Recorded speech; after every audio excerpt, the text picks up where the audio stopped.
Banyak kasus di Langkat, Pak. Mana lebih banyak Langkat dengan Binjai? Kan dua-dua ini pernah. Kita lihat trading kemarin. Artis kita banyak Iya. membalikan uang. Ternyata wah, judi rumahnya di sana. Tidak ada masa berhenti untuk mengabdi pada negeri. Betul. Itu. Sampai kapanpun, kalau masih bisa, kalau tenaga kita kurang, pikiran kita, pengalaman kita berikan kepada masyarakat.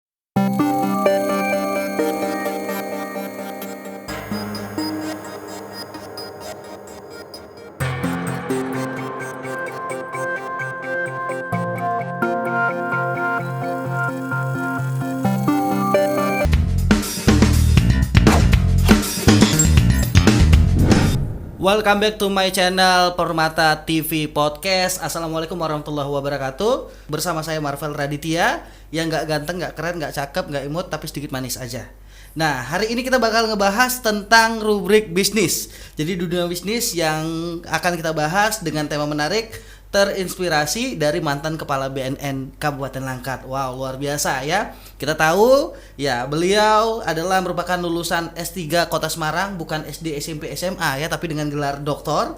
Jadi SD, SMP, SMA beliau itu diselesaikan di Kota Medan, kemudian sarjana S1 di Kota Siantar, S2 di Medan, dan beliau meluluskan sarjana S3 di Kota Semarang. Bicara tentang karir pada saat perjalanan di usia muda juga sangat luar biasa.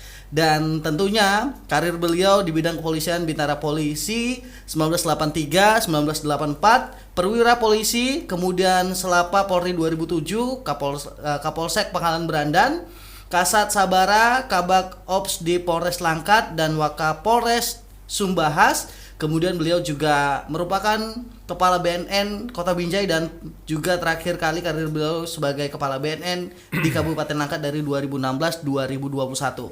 Langsung saja kita ngobrol-ngobrol sama beliau. Selamat pagi Bapak Dr. Haji Ahmad Jaini SHMH.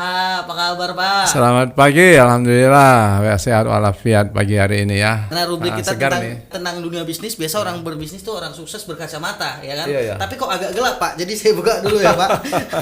Jadi luar biasa, kita ketemu lagi di channel Permata TV Podcast, dan kali ini kita ngobrol tentang dunia bisnis. Dan banyak orang yang terinspirasi sama sosok Bapak. Selain memang Bapak pernah menjabat sebagai kepala BNN Kabupaten Langkat, dan ternyata sekarang ini seusai dari tugas Bapak untuk mengabdi pada bangsa dan negara, dengar-dengar saat ini sudah terjun di dunia bisnis ya, Pak. Nah, sebelum kita ngobrol tentang bisnis, kan orang juga pada pengen tahu kira-kira masa muda dulu perjalanan Bapak seperti apa. Ini kan jadi pengen tahu, oh masa muda Pak Zaini ternyata seperti ini. Kan banyak orang yang hanya melihat pada titik suksesnya aja, tapi tidak lihat pada proses. Dan kita pengen tahu perjalanan Bapak di masa muda dulu seperti apa sih? Iya, kalau dibilang perjalanan masa muda biasa-biasa saja sebenarnya. Ya, mengikuti alur apa kata orang tua, ya menata kita. Kita ikuti sekolah dari mulai TK, SD, SMP, SMA ya. Namun setelah SMA saya sedikit agak ini nih. Agak mungkin udah bisa menentukan udah mulai sendiri. mikir nih. Mau kemana ini? Saat disuruh kuliah malah saya bilang nggak mau kuliah. Wah, ini padahal istilahnya kalau ranking kelas dulu cukup bagus ya. SD, SMP, SMA masih iya, ranking jadi kelas, SMA itu kita masuk IPA, kalau kita dulu IPA IPS ya. Bagus berarti ya kan. IPA yang IPA A-nya. IPA 1-nya. Jadi termasuk siswa dan ketua pilihan. kelasnya gitu. Ketua kelas. Iya. Jadi memang harusnya harapan orang tua itu pasti ke kampus yang apa permintaan. Malah saya bilang nggak usah, saya mau istirahat dulu gitu. Itu dia. Jadi sempat break dulu, nggak lanjut kuliah? Break dulu. Namun mungkin terbawa memang saya organisasi kepemudaan yang saya ikutkan itu pramuka. Jadi tidak ada yang lain. Jadi dididik bagaimana tepat waktu, mandiri, komitmen. Nah, apa yang dibicarakan? Dia orang tua bilang, jangan salahkan kami yang nggak mau ya.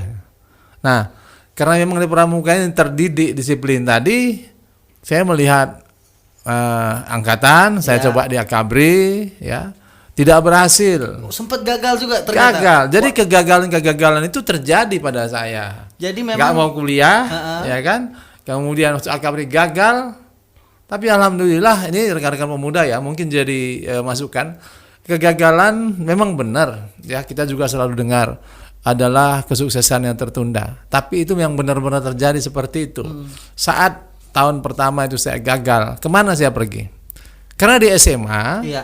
kita udah dididik untuk mandiri. Betul. Dan kita diajari keterampilan menyablon saat itu. Oh iya. Jadi Sehingga kita ya sudah dalam kondisi seperti itu, saya ikut terus pembina pramuka Iya.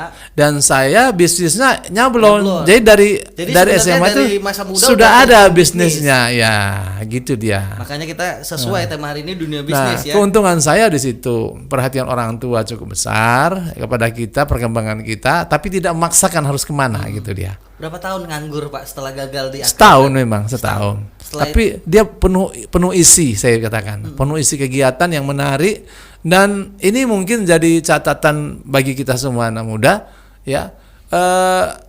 Apapun hebatnya ilmu kita atau agama kita bilang di orang tua, tapi isilah dengan kegiatan positif.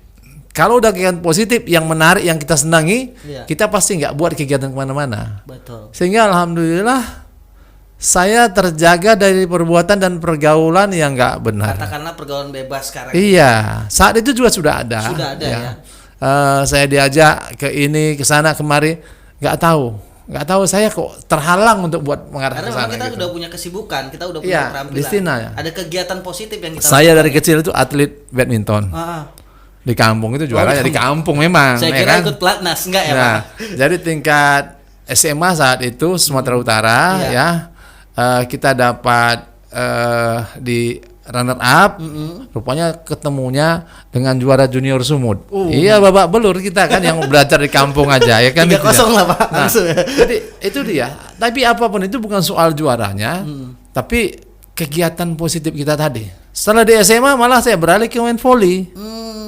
Dan dari volley inilah kemudian saya masuk Bintara Polri karena penilaian kami juara saat itu anak-anak. Kebetulan orang tua saya juga Polri. Oh ya, jadi background dari orang tua ya, juga dari polisian. Jadi ada beberapa orang kami dari tim volley yang saat itu juara, 5 orang. direkrut. Langsung ditandai itu nama-nama kami. Rekrut, dari situlah saya masuk ke polisi, Bintara Polri. Jadi memang artinya kegiatan positif yang kita lakukan, kalau kita lakukan dengan hati itu biasa membuahkan hasil. Iya, itu tadi. Walaupun memang di awal tidak ada honor di situ, tidak Nggak ada apapun ya kan. Tapi menyenangkan kita, dan hasilnya kita positif semua arahnya, dan dinilai orang akhirnya direkrut untuk masuk dalam anggota Polri. Jadi ini anak rekan-rekan sekalian mungkin yang memperhatikan apa ini, ya. Jangan ragu berbuat kebaikan. Buat saja usaha kita, kegiatan kita yang positif, dan yakinlah Allah melihat. Ya kan? Nah, itu kira-kira. Jadi, sudah mengenal bisnis pada saat selesai dari sekolah SMA, kemudian tes Kabri gagal, langsung terjun dunia bisnis sablon ya. Iya. Kemudian kalau kita bicara tentang biasa kan kalau backgroundnya kepolisian, berarti kedisiplinan itu dari orang tua juga sudah dididikian ya Pak. Nah, apakah untuk masalah pendidikan pada saat SD, SMP, katakanlah SMP, SMK, apakah sekolah itu kemauan Bapak sendiri atau ditentukan sama orang tua? Ya alhamdulillah memang maunya saya. Cuma tadi bilang tamat SMA udah maunya lain lagi, udah nggak mau orang tua. Ada pun arahan dari orang tua enggak. Saya bilang saya tidak mau. Saya berani tidak bilang tidak mau karena saya tahu orang tua saya bukan autokratis walaupun dia polisi. Iya.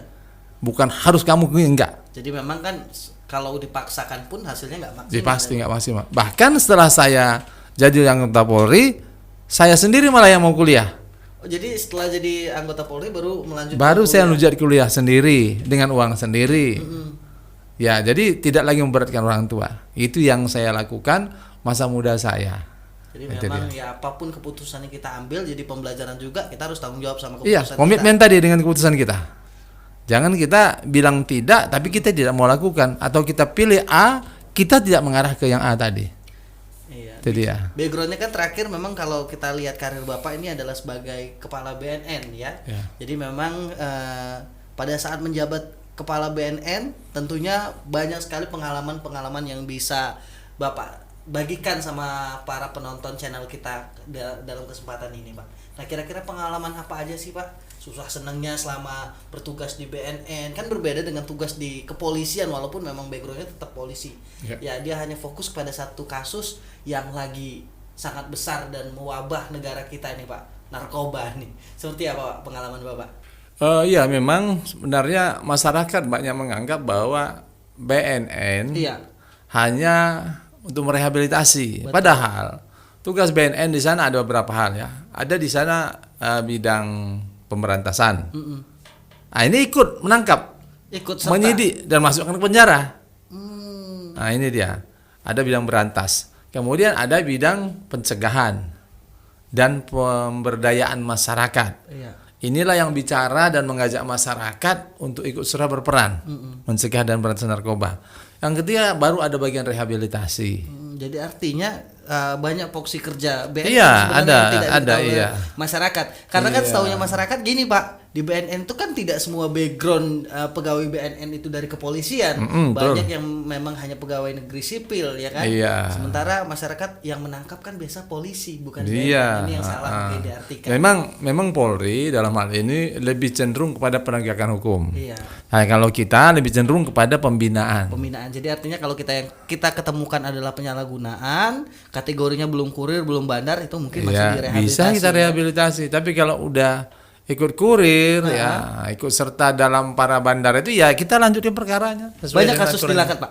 Mana lebih banyak langkat dengan Binjai? Kan dua-dua ini pernah. Wah, itu kan tergantung ininya ya. Kembali. Jumlah memang kalau kita lihat jumlah kecamatan, memang luas wilayah kan Kabupaten Langkat lebih luas ya. Benar. Tapi kalau tingkat masyarakat memang lebih banyak di Langkat juga. Ya sudah pasti Langkat lebih banyak. Langkat kan lebih banyak ya. Kita nggak usah ini ya berkilat bicara memang begitu kondisi. Karena kan memang kalau kita lihat kan Binjai kota madya Pak. Artinya kehidupan alam di sana sudah lebih maju ketimbang di Langkat. Benar. Tapi kita jangan jangan kita pikir karena gitu kita berkurang, enggak. Kenapa?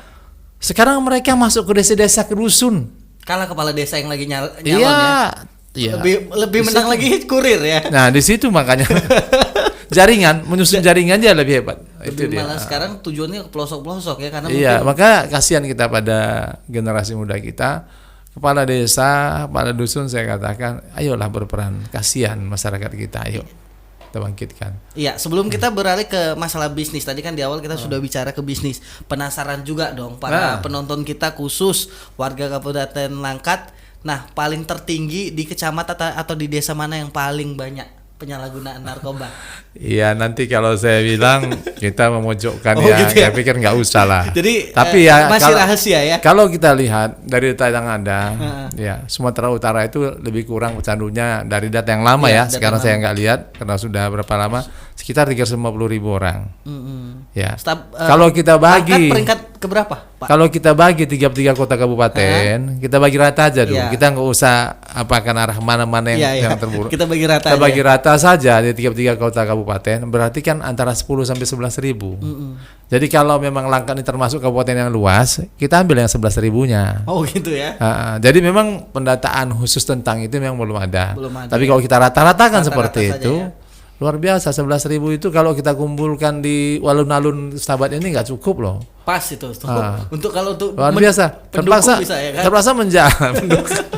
Pasal menjaganya semua batalion kita hadirkan untuk mengamankan mereka kan itu dia. Itulah yang sangat kita miriskan ya kan Pak. Nah kita bicara tentang bisnis lah kalau gitu supaya para penyalahguna narkoba ini bukan hanya kepala BNN aja yang sudah selesai tugas mengabdi pada negara beralih ke dunia bisnis. Masalahnya narkoba dijadikan bisnis. Di sini malah jadi masalahnya. Ini bisnis yang salah, tapi kita mau bicara ini kan bisnis yang benar. Nah, kira-kira bisnis yang seperti apa yang saat ini sedang Pak Zaini jalankan dan konsep bisnis yang seperti apa yang katakanlah menuju ke keberhasilan itu kategori besar gitu. Jadi untuk kita sukses dalam dunia bisnis itu kan memang nggak gampang Pak. Tapi kan memang ada kiat-kiat bisnis yang mungkin bisa Bapak bagikan sehingga Bapak bisa menjadi salah satu kandidat yang kategori orang sukses lah di Langkat Binjai kalau saya bilang. Sukses di karir kepolisian ya, sukses di berbagai jabatan yang pernah diemban, tapi sukses juga di dunia bisnis luar biasa. Jadi begini, sebenarnya sukses itu kan bukan suatu titik. Sukses itu terus menerus dan terus menerus. Akhirnya di mana? kalau kita yang umat Islam bilang Iya. sukses itu adalah di akhirat nanti. Betul. Ini kan hanya titipan. Nah, ke situ Tapi dia. kan orang di Nah, dunia juga kalau sementara dunia ini kesuksesan yang ada ya, kalau saya pikir kenapa saya lari ke bisnis? Ya. ini jadi pertanyaan kan. Saya melihat banyaknya termasuk anak saya pendapat masyarakat kita bahwa kalau jadi pegawai baru namanya kerja. Kerja. Kalau karyawan baru kerja. Kalau buat usaha sendiri ya jualan tahu, ya jualan minyak dia di situ itu nggak kerja dianggap. Nah, padahal saya dengar dari kata orang bijak bilang dari 10 rezeki yang diturunkan Allah ke muka bumi ini untuk pegawai, untuk karyawan itu hanya 1. Yang 9 itu untuk pebisnis, untuk orang niaga, untuk orang yang berdagang ya. Bayangkan cuma 1 direbut begitu banyak orang yang mau jadi karyawan, jadi pegawai. Susah ngerebut kursinya sekarang. Susah. Harus bayar lagi tuh. Bayar lagi. Saya mau bahas itu agak takut tadi. Iya. Kalau era Bapak saya yakin hanya melalui tes kan rekrutan. Aslinya dari pengalaman saya begitu faktanya seperti itu. Walaupun ini masih ditutupi pada publik, walaupun sudah memang rahasia publik lah, ya kan. Nah, kalau kita lihat kemudian hasil mereka, ya sebagai pegawai tadi atau karyawan tadi, sampai hari buruh asal hari buruh untuk naikkan ini ya UMR. Tapi berapalah bisa ditambahkan? UMR pun naiknya hanya di pusat, Pak. Maka saya kata, berapa sih bisa ditambahkan untuk menyejahterakan seorang buruh atau karyawan pegawai? Iya. Padahal kalau kita berbisnis, tadi udah jelas dikatakan dari 10 yang turun ke bumi 9 itu untuk berbisnis. Berbisnis benar. Kenapa kita juga kerja sebagai pegawai? Tapi saya juga nanya ke diri saya itu waktu itu. Kenapa saya ke sini? Jaminan masa tua ada, Pak. Nah, katanya. Apa yang saya miliki? Nah, saya ini lihat diri saya. Apa yang saya miliki? Memang punya rumah. Memang punya kendaraan pribadi. Memang anak-anak sekolah. Tapi lebih dari itu mau jalan-jalan ke Turki bisa enggak? Iya. Mau jalan-jalan ke Amerika bisa enggak? Nanti dulu dari mana? Jangan-jangan kita SK pegawai kita itu yang taruhkan ke bank. Rata-rata. Itu rata-rata ya? Rata-rata. Saya nggak bilang ya. Karena kenapa rata-rata? Ya SK itu memang yang paling mudah, Pak. Bank ini pun percayanya bisa sama SK. Artinya seperti itu. Tapi kita bertahan di situ. Nah, kemudian saya coba terjun kemari. Cuma memang banyak juga orang hancur di usaha ini. Jadi kalau saya coba satu usaha, misalnya saya mau jualan nih. Iya, betul. Gak mungkin lah tamat kepala BNN pensiun jualan kiri sampah kecil-kecilan. Pasti agak besar dikit dong kan itu. Grosir lah, Pak ya. Bikin grosir, bikin gedungnya saja paling nggak 100 jutaan. Betul. Itu yang biasa itu ya. Yang biasa itu. Belum tanah lagi ya, Pak? Iya. Di kawasan Binjai anggap tanah saya sudah ada ya kan. Ada. Nah, buat 100 juta. Isinya mau lebih. Kemudian setelah setahun kira-kira ini berhasil apa enggak? Untung apa enggak? Belum tentu kan? Tergantung juga namanya kan dagang ya kan. Kemudian saya tengok bisnis online. Wah, luar biasa ini. Kayaknya cuma menguntungkan. Iya. Ternyata kita lihat trading kemarin. Artis kita banyak membalikan uang. Ternyata wah, judi rumahnya di sana. Maka saya kemudian apa ya yang terbaik? Alhamdulillah, saya ketemu dengan salah satu perusahaan yang orang bilang ini perusahaan apa sih kayak gini? Mana mungkin bisa begitu? Iya. Ya, Best Corporation, Bandung Eco Synergy Technology Corporation. Luar biasa ini perusahaan. Kenapa? Saya melihat ada 5 pilar yang saya harus perhatikan kalau saya mau gabung satu perusahaan supaya jangan kena seperti yang tadi itu. Supaya tidak ada investasi bodong ya. Iya, benar. Sebut aja. Pertama, nggak apa-apa. Company profile-nya harus lihat macam mana. Punya kantor nggak dia? Iya, betul. Kayak mana? Lihat udah ke sana dapat, kita lihat lagi produknya ada nggak? Jangan kita kasih uang produk nggak ada, cuma angan-angan saja nanti dapat sekian puluh kali lipat katanya. Ternyata lagi-lagi investasi bodong kan itu. Kemudian apa lagi? Saya lihat support sistemnya enggak, marketing plan-nya ada enggak? Nah, kemudian apa lagi? Legalitasnya. Betul. Baik legalitas perusahaannya maupun legalitas produk yang ada tadi. Nah, yang kelima apakah transparan? Kalau dia bonus ke mitra ada enggak? Iya, betul. Kayak mana? Apakah diakal-akali bisa atau enggak? Berapa persen jelas atau tidak? Ini kan? saya temukan di Best Corporation. Jadi inilah tadi. yang mendorong Bapak untuk beralih ke dunia bisnis. Iya. So, Makanya kalau masalah modal untuk ikut gabung, nah tadi kan kita ngomong kalau bisnis tuh biasanya ya minimal 100 jutaan lah. iya. Nah, kalau Jadi saya tanya lah Pak Marvel misalnya. Ini kembali nanya nih. Iya, Kembali saya yang boleh, nanya. boleh. Nah, ada orang mau jual sepeda motor NMAX. NMAX ini pada umumnya harga kalau tahun 2020-an itu sekitar 26-25 jutaan ya, ya. 25 jutaan. Nah, ada yang mau jual 10 juta. Tapi harus hari ini aja. Kira-kira Pak Marvel berusaha nggak cari 10 juta itu untuk ngambilkan itu? Berusaha lah. Berusaha, ngutang pun jadi. Ngutang pun jadi. Nah ini nggak usah begitu. Pak Marvel bisa dapat lebih besar dari itu. Kira-kira kalau Marvel mau dalam 1 tahun dapat senilai 500 juta, kira-kira modal berapa itu nanti? Modal kalau dapat setahun dapat keuntungan 500 juta, berarti harus modal di atas M lah Pak. Harus di atas M. Karena kan kita memang kalau kita kaji keuntungan itu kan tidak mungkin lebih dari 50%. Nah, ya kan? Jadi kalau kita bicara tentang 500 juta untung berarti modal harus di atas 500 juta. Ini malah enggak. Saya ingat, saya perhatikan itu. Kok mereka bisa? punya moto, go berkah no riba. Jadi tidak ada ribanya di sini. Kalau kita seorang umat Islam, ini luar biasa kalau tanpa riba. Bahkan disarankan jangan berhutang. Bahkan ini menutupi lunas ya, solusi bebas dari hutang. Luar biasa perusahaan ini. Berapa sih modalnya? Saya pikir saya tanya lagi. Kalau besar saya tapi kalau Bapak pasti modal besar ya. Ya, Enggak. inilah maka gambaran saya karena pernah menjabat kepala BNN maka berani berarti modal besar ya, masuk perusahaan ini kan gitu kan. Itu kalau bandar narkoba tadi saya terima uang apanya baru bisa. Tapi ternyata saya nggak berani buat begitu ya. Ya kita lanjut Pak, tadi kan penasaran nih saya, Bapak bilang tadi kan kalau untuk modalnya itu nggak besar. Nah biasanya kalau bisnis udah berani bisnis berarti punya modal besar, ya kan? Saya sampai nunggu-nunggu nih kira-kira modal berapa sih Pak untuk bisa jadi pebisnis yang sukses sama yang seperti Bapak sedang jalani saat ini?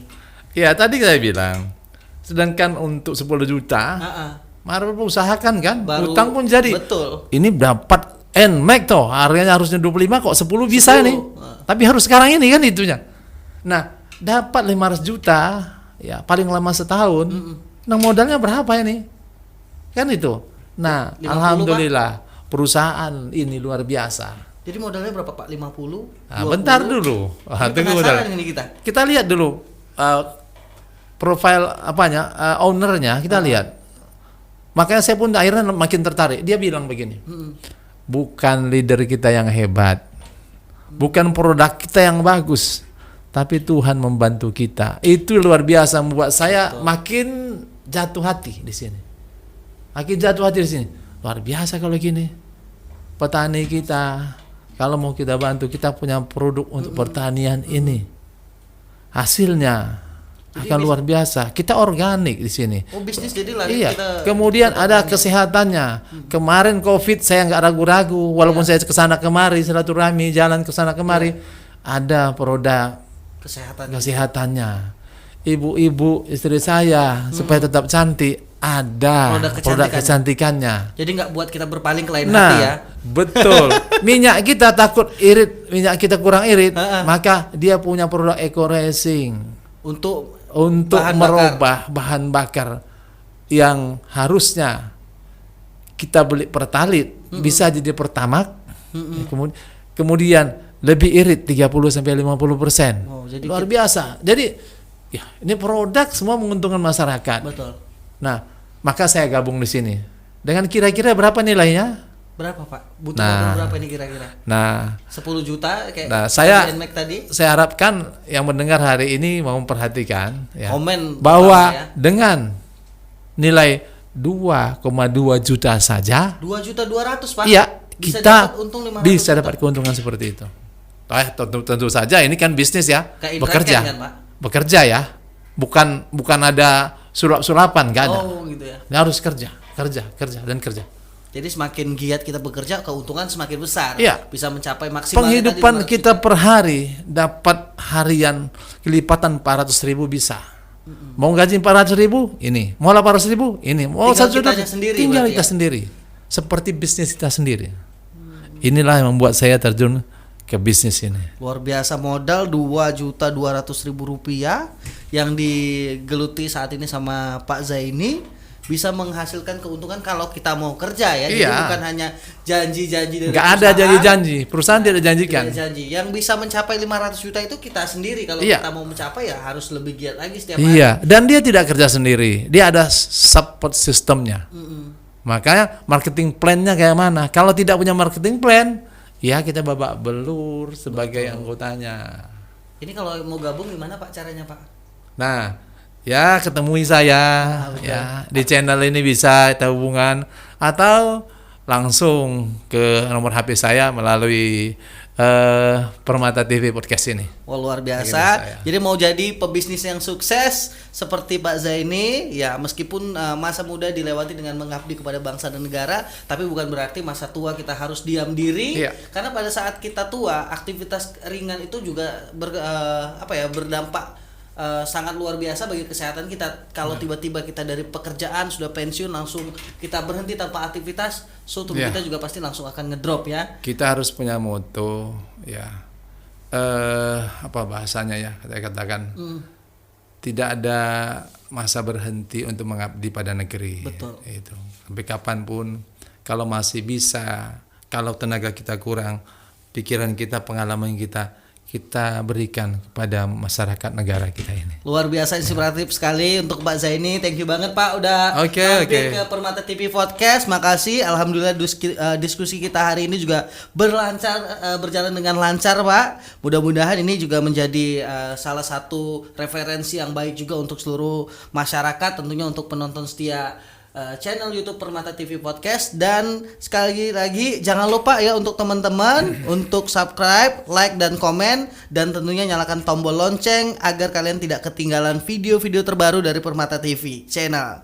Oke, makasih banget untuk yang sudah gabung. Jangan lupa ikutin terus Permata TV Podcast dan simak dengan tema-tema menarik lainnya. Marvel Raditya pamit ya. Terima kasih Pak Zaini. Iya, Assalamualaikum warahmatullahi wabarakatuh. See you. Dadah. Waalaikumsalam. Bye-bye.